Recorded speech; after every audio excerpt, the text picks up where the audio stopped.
Hola, mi nombre es Wendy Suárez, soy estudiante del Instituto Corporación Iberoamericano de Estudios CIES de la carrera doble titulación en Contabilidad y Administración y en esta oportunidad voy a hablar de la reforma laboral o el proyecto de ley de reforma laboral 2023.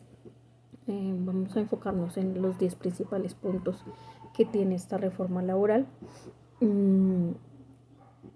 algunos pros o contras desde mi punto de opinión. Uno de los puntos de los que tiene esta reforma laboral es priorizar el contrato a término indefinido, lo cual a mí me parece muy bueno, ya que hace bastante tiempo y muchas empresas, o muy pocas más bien, brindan este tipo de contrato. Hoy en día cualquier trabajo, ya sea de necesidad permanente o no, una labor permanente o no, se genera contrato fijo, renovable, claro está, pero se genera contrato fijo o contrato por hora labor. De hoy por hoy son muy pocas, como mencionaba anteriormente, las empresas que brindan este contrato a término indefinido. Me parece que el contrato a término indefinido genera beneficios no solamente para el empleado, sino para el empleador.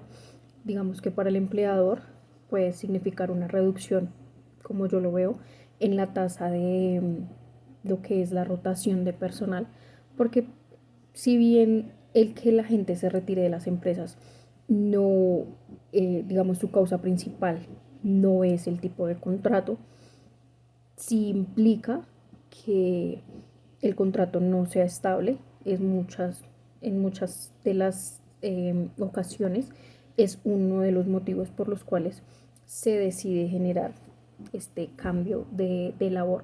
Asimismo, para el empleado me parece que, digamos, en cuestiones de cuando se quiere comprar vivienda, cuando se quiere adquirir un crédito o demás, es como más efectivo, más rápido o incluso hasta por mayores montos para un crédito, para un contrato, perdón, a término indefinido que para un contrato a término hora labor, para un contrato a término fijo o incluso hasta para un contrato de prestación de servicios, que son los menos tenidos en cuenta hoy por hoy.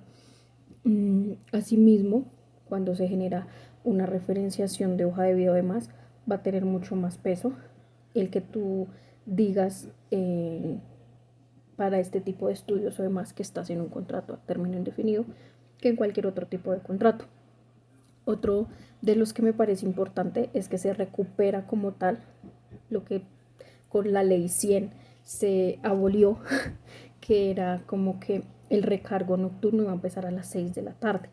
Con este proyecto de ley se propone que la jornada diurna sea considerada de 6 de la mañana a 6 de la tarde y su jornada nocturna de 6 de la tarde a 6 de la mañana del día siguiente, lo cual implica que ya no van a ser tenidas en cuenta solamente 2 horas de recargo nocturno, sino que ya pasaríamos como tal a unas 4 o incluso más horas de recargo nocturno. Para, pues digamos, para este tipo de trabajadores que su jornada es en algunos casos 2 a 10, 3 a 11 o demás. Otra de las cosas que me parece importante, que si bien en la modalidad en la que yo trabajo no soy directamente beneficiada o afectada con esto, es el aumento en el pago de los recargos dominicales y festivos. Pues actualmente se está generando un recargo del 75% adicional sobre lo que vale un día normal. Estamos hablando de que aproximadamente, digamos, sobre un salario mínimo, el día festivo está cerca de los 58.000, 60.000 pesos aproximadamente a grandes rasgos, pero estaríamos hablando de que un pago al 100% adicional sobre lo que vale el día, un día domingo podría estar plenamente cerca de los 85.000 pesos de pago, lo cual me parece muy bueno porque, digamos, por lo general estos días dominicales festivos son como más de uso para con la familia, ¿sí? Para los hijos y demás. Si bien no queremos decir o no quiero decir yo explícitamente que este pago de los 85.000 pesos o el 100% sobre el salario del día justifique el pasar a trabajar un día que podría ser día familiar, me parece que, que es bueno, ¿sí? Es una gran reforma. Asimismo, otra cosa que me parece buena que se mencionaba es como el cambio de la naturaleza del contrato de aprendizaje, que va a ser cómo cambia su naturaleza de contrato de aprendizaje a un contrato a término fijo. Me parece bueno porque hay empresas, no todas, pero sí hay empresas que, digamos, no tienen en cuenta ese contrato de aprendizaje como una experiencia o como algo, por así decirlo, formal, serio, ¿sí? Con este cambio, sí ya sería mmm, por ley que todas las empresas tengan como referencia un contrato de este tipo como una experiencia laboral formal. Si bien muchas empresas optaron por el contrato de aprendizaje o el tiempo de práctica certificarlo como una experiencia laboral, hay muchas otras que no, o que no lo remuneran. Entonces eso genera cambio porque, digamos, eh, hoy por hoy está a optación de la empresa pagar cierto porcentaje del salario mínimo en ese contrato de aprendizaje o el 100%, pero no es ley. Si ya pasamos a cambiar su naturaleza de un contrato de aprendizaje a un contrato a término fijo, pues este contrato a término fijo, creería yo, porque pues igual no son muy claras las condiciones en lo que yo leí en el borrador que tomé como referencia para este video, no son muy claras las condiciones. Pero creería yo que ya pasa a tener todas las implicaciones que tiene un contrato como tal, que son el pago de seguridad social completo, su remuneración, sus permisos, demás, ¿verdad? Actualmente con el contrato de aprendizaje lo que sucede es que solamente generan el pago, digamos, de ARL y salud, pero tú no estás cotizando una pensión, pero no estás generando, cuando terminas tus prácticas, no tienes una liquidación, como fue mi caso, porque pues ya yo estuve bajo esta modalidad con el instituto precisamente. Entonces sí me parece muy bueno este cambio, sobre todo para los jóvenes, porque hay muchos jóvenes que llegan a esta instancia del contrato de aprendizaje y tienen obligaciones, o quizás no, pero es muy motivacional el hecho de que estés estudiando y te remuneren el 100%. Muchas veces pagan el 50 o el 75% y eso simplemente se va en alimentación y transportes. Entonces no hay como un aporte realmente a, digamos, al subsistir de ese futuro profesional, ¿sí? Eso por ese lado. Y digamos que es una gran incentivación también a que más empresas opten por dar la oportunidad a estos aprendices. O sea, si bien digamos que para algunas profesiones es mejor un personal de pronto más preparado, más certificado, no quita la oportunidad o no hace la exención de que un aprendiz del SENA, de CIES, de SENCAO, de cualquiera de estas instituciones que actualmente hay, pueda desempeñar también este tipo de funciones como lo haría un profesional. De pronto no al mismo nivel, pero muy similar, ¿sí? Lo cual podría implicar también para la empresa una reducción de costos. Que otro punto, las licencias, pues en este caso yo soy madre, cabeza de hogar, soltera, pero este tipo de licencias que proponen, como el tipo de licencias para atender citas médicas, para circunstancias incapacitantes, ciclos menstruales, e incluso proponen licencias para asistir a obligaciones escolares de hijos o menores de edad, miembros de la familia, me parece muy bueno. Hoy incluso tuve una situación en la que mi hijo este viernes tiene su primera entrega de informes en el colegio y pues no tengo quien vaya. Normalmente está la abuela o está el tío, o está papá, pero el papá es mi papá porque pues soy madre soltera, pero él le dice papá. Eh, pero pues en esta ocasión no hay quien asista. Hoy generé aviso, como el informe en mi trabajo, de que pues necesitaba ausentarme un par de horas el viernes para poder asistir. Y la primera respuesta que recibí es, no sé si se vaya a poder, no sé si te lo vayan a dar, pero yo te confirmo. Lo cual pues no debería suceder así, ¿sí? Digamos, si bien es legal la licencia materna, por ejemplo, por el periodo que está, que creo que son 5 a 6 meses, mm, es que la licencia materna no es solamente, o sea, la maternidad como tal no comprende solamente tener el bebé. Para mí, la maternidad o la paternidad en general comprende el estar en procesos formativos, en procesos de apoyo emocional, demás. Entonces me parece bueno que incluso esto también no es muy claro en el proyecto de ley de reforma laboral, si van a ser remuneradas o no estas licencias, que para mí pues ya debería ser claro, o sea, debería de por sí estar clarificado de una vez en el proyecto. Lo que mencionan es como que si la ley es aprobada o si esta reforma es aprobada en el Código Sustantivo de Trabajo, se van a generar dichas modificaciones en donde van a informar como las condiciones de esto. Pero para mí ya debería de por sí informarse. Eh, si bien, digamos, yo no estaría a favor de que estas licencias sean remuneradas al 100%, porque en efecto, pues, viéndolo desde la parte del empleador, no sería rentable estarle pagando un día completo de salario a una persona que no asistió a su jornada o que no asistió por lo menos en su totalidad a la jornada, cuando, cuando de pronto también personas que sí asistieron van a estar recibiendo el mismo pago. No sé si me explico. Entonces, digamos, lo que sí sería de pronto un poco más justo, porque pues también el que nos ausentemos o X persona se ausente por fuerza mayor, porque esto ya es una fuerza mayor, no es porque ay, hoy no quise ir a laborar, sino son motivos de peso que nos impiden, digamos, estar en nuestra jornada en su totalidad.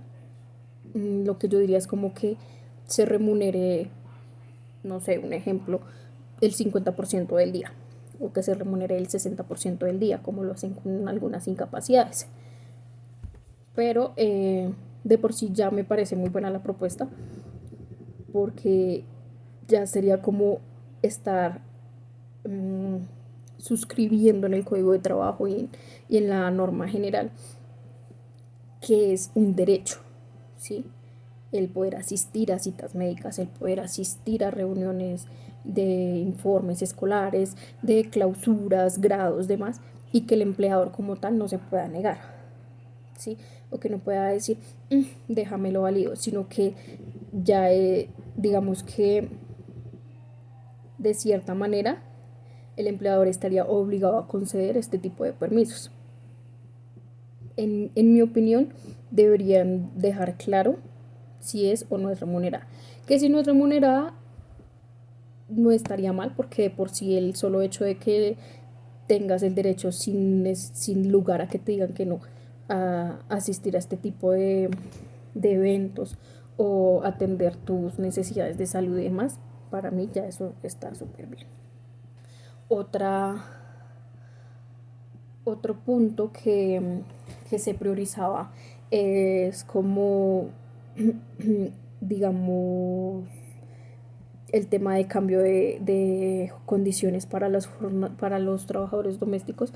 Me parece también muy bueno ese cambio, porque lo que proponen es que todo trabajador doméstico esté vinculado a través de un contrato de trabajo, lo cual genera que, digamos, todos los empleadores, por así decirlo, o personas que tengan trabajando personal en sus casas, ¿sí? Eh, paguen la seguridad social, generen lo que es como tal unas condiciones óptimas para estos trabajadores. Por lo menos mi abuela en este caso, ella actualmente es empleada doméstica, porque pues igual por su edad y demás ya no la contratan en ninguna empresa para nada, aunque tiene amplia experiencia en otras labores. Pero igual por lo menos como es el caso de ella, a ella no le pagan seguridad social.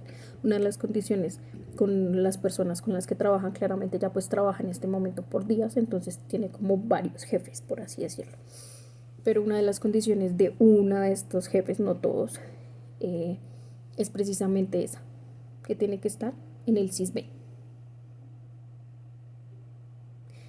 O sea, que estés o no esté en el CISBEN, eso no, que una persona esté por CISBEN en EPS, no, pienso yo, no exime la responsabilidad de tú como empleado responsabilizarte de la seguridad social de la persona que estás contratando, porque esa persona está por CISBEN en EPS. Digamos, mi abuela ya está en fondo público, no sé cómo es eso, de pensiones, que es Colpensiones, pero ella lo paga, ella, de su salario.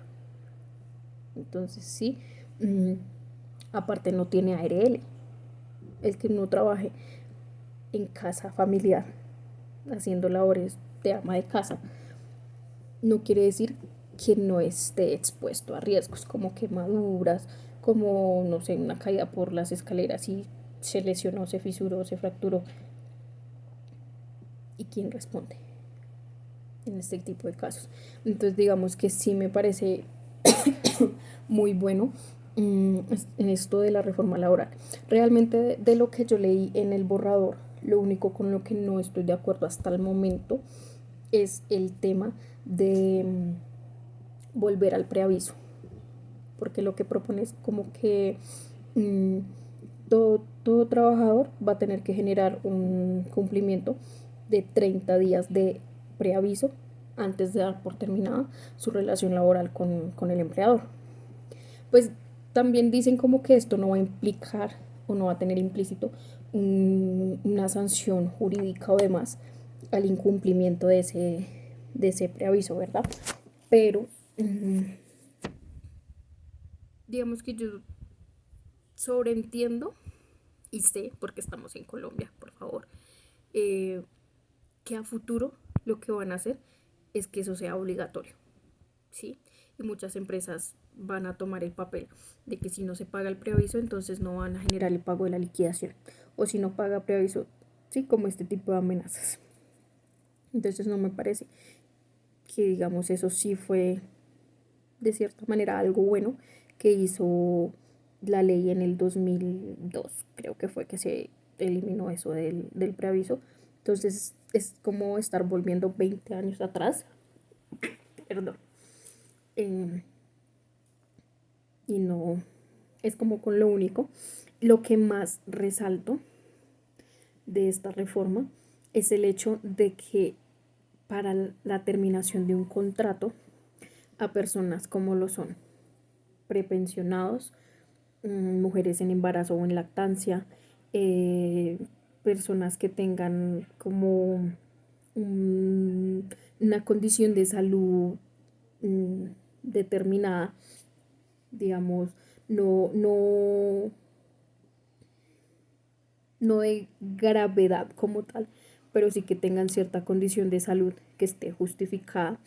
mmm, Para poderlos despedir se va a solicitar como una autorización del Ministerio de Trabajo, de un inspector del trabajo, que me parece muy bueno, porque digamos, actualmente hay empresas que sobre todo con mujeres en embarazo, personas, no sé, en condición de discapacidad y prepensionados, se justifican en despidos masivos a través de tales recortes presupuestales o causas como las que no están siendo productivos, que no están rindiendo o que en otros términos no están siendo rentables para la empresa, los despide.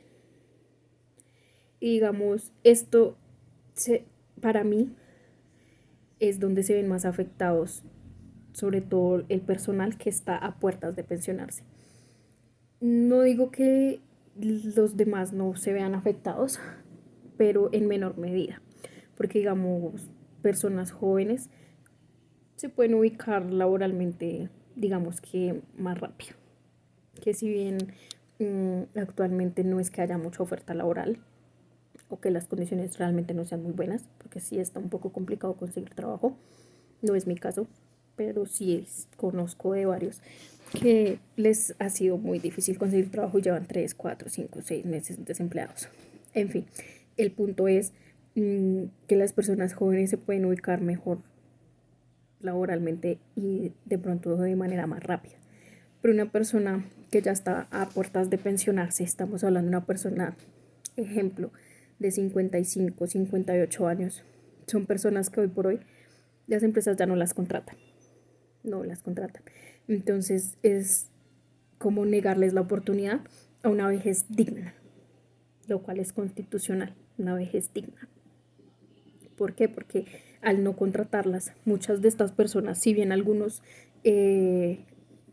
personas de estas edades pueden terminar de cotizar su pensión de manera independiente, hay otras que no, que ya su capacidad económica no les da para cotizar de manera independiente su pensión. Entonces no me parece justo este tipo de cosas. Entonces esta reforma y sobre todo este punto de solicitar autorización para despedir este tipo o estos empleados que se clasifican como tal en, en que están respaldados por un fuero de salud o por un motivo o causal de salud de peso, me parece muy bueno. Esa es mi opinión en general contra la reforma laboral. Realmente lo único negativo que pude ver fue el tema del preaviso. De resto me parecen condiciones muy buenas. Ojalá la prueben. Nos veríamos bastante beneficiados con la mayoría de estos puntos. De pronto las empresas no tanto, pero estamos hablando de, digamos, de unas condiciones laborales más justas, por así decirlo, mejor remuneradas porque hay mucho profesional en cargos de pronto administrativos, sí, pero con con un mínimo más un bono no prestacional, con condiciones que realmente son, digamos, pobres, realmente, para el tiempo, el dinero y el esfuerzo que les costó su título. ¿Mm?